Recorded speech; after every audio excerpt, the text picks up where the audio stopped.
In tonight's special report focused on the midterms, Bret Baier interviews the newest Republican candidate for the Pennsylvania Senate seat, TV's Dr. Oz. Bret? Thanks, Mike. In tonight's special report spotlight on the midterms, the Pennsylvania Senate race received some star power this week.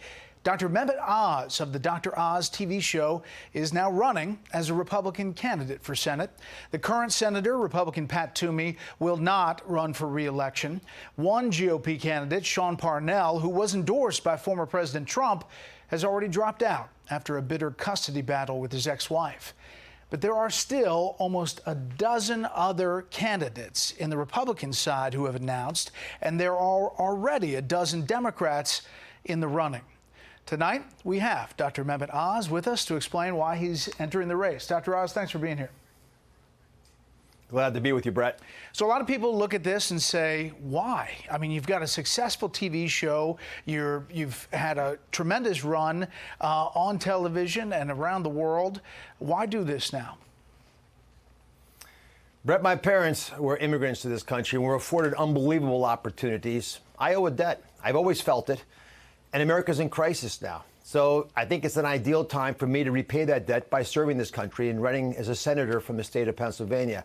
I see our values under attack. Many of the issues you talk about frequently keep me up at night. I believe Americans deserve better. And there's solutions out there that are evident that we're not taking advantage of. But we are spending too much time taking people who've got good ideas and shaming them and silencing them and bullying them and canceling them. And Bret, I'll tell you something. In medicine, if we cannot say what we see with our own eyes, people die. And these choices, I think, should be the people watching the show right now. And for me, specifically, the people in Pennsylvania. I have fought to empower folks my whole career. I've taken on big pharma on the show. I've taken on big tech, agrochemical companies. I've got the scars to prove it. And I can't be bought. And this is the time, if I'm ever going to do it, to jump out of the comfort and the safety of a TV show, or frankly, even in the operating room, I don't get attacked usually by people, and start talking about things that really can make our country succeed. 'Cause I'm so optimistic. You know, you have a primary to go through. On the Republican side, I put up the candidates already out, but there's one that has not declared yet, but might. David McCormick is being recruited, former Treasury Undersecretary for International Affairs, combat veteran, business executive. Do you expect he's going to get in, and why are you better positioned if he does? I'm not sure what's going to happen with Mr. McCormick. I haven't spoken to him, but I know that I have 94% name recognition in Pennsylvania. It's very hard to get there. It takes years and years of hard work and lots of effort talking to people in their own living rooms. I know that I fare well with Republican audiences who know that I share their values. I don't speak generally on the show of overtly political issues, but during COVID, I got political because, unfortunately, if you mix medicine and politics, you get politics. So I had to get engaged to try to help our country deal with the fact that we were myopically focused on some issues and blind to others, and we're taking chances by using our children as shields and addressing other changes that happened to our society under the cover of COVID. I want to talk to you about COVID and about the Biden administration policy, but you mentioned Pennsylvania specifically, and you're running here. Already, there are some people that are suggesting that, you know, you're moving in basically to run for this Senate seat. Here is Stephen Colbert on this issue. He may have fake Pennsylvania claims because he's running there despite living in New Jersey for years. And there's a big difference between Pennsylvania and New Jersey. Something to do with hoagies. I don't know what it is, but they will murder you over it. Now, he's joking about the hoagies, but what about that, the carpetbagging charge? You know, I grew up just south of here. I'm in Philadelphia, just across the state border. I went to medical school at Penn here in Philadelphia. I went to Wharton Business School. Met my wife. The best decision of my life was marrying her here in Philadelphia at the church just down the road from where I am now.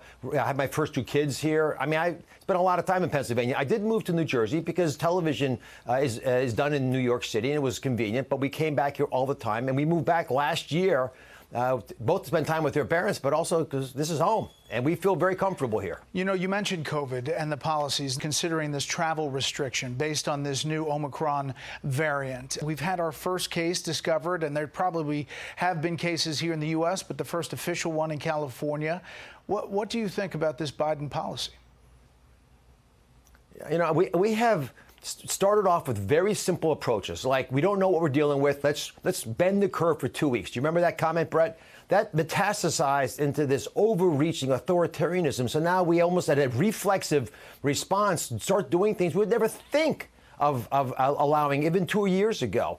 And Omicron is a virus that has 50 mutations in it, 32 are in the spike protein. I've done my homework on it. We just don't know. We don't know if it's more contagious. We don't know if it's more likely to make you sick. We don't even know if it makes you more likely to get ill if you've been vaccinated. So in the face of a lot of unknowing, we don't just go snap decisions about big-time changes that will affect our economy, affect our people, and bring fear to a population that's just getting out of the original COVID pandemic. I think we need to go slowly with a calm hand, like you would in surgery. Don't rush to decisions. And one thing I think we've seen a lot of is people who just don't know the answers start barking out authoritarian comments because it makes them seem like they're in control. But if you don't have a good understanding of what's going down, it just means you're making mistakes. You know, you run your show, you run your operating room. When you, if you win, are in the Senate, you're 1 out of 100. You okay with that?